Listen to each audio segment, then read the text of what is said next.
Court of Thorns and Roses, Part 4. Feyre and Tamlin grow closer every day. He uses magic to give her fairy sight, so she can see and feel what he senses and feels, increases her senses. She recognizes that she has been glamored so far, and now she can see him and all the fairy workers differently that she did before. They throw a 7 party, and in this party they dance together. Feyre tries some fairy wine, becomes more loose, and that's an opportunity for them to reveal their feelings towards each other, and they kiss. So the next lunch, everything goes bonkers because Tamlin yells at her that she should just hide behind Lucien because there was something going on. So she hides, and he puts a glamour on her. And the reason for this disturbance is Rhysand, the High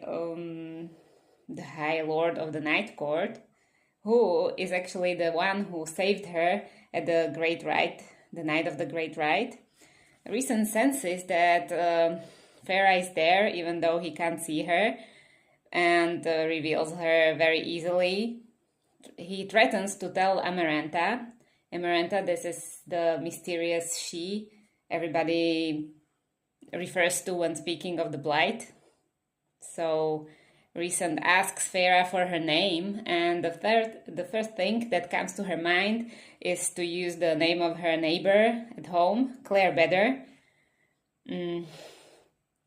They want Rhysand, Tamlin and Lucien beg Rhysand to promise not to tell Amarantha, and he says he wouldn't if they beg and grovel in front of him.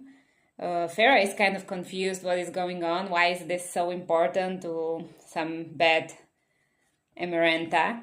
So after this, Tamlin decides Feyre has to go home to be protected.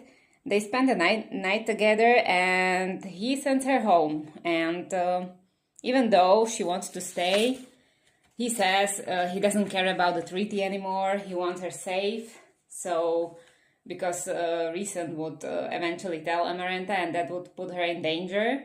And he puts her in a carriage, says that he loves her. She doesn't say it back because she fears that if she does, she wouldn't be able to leave.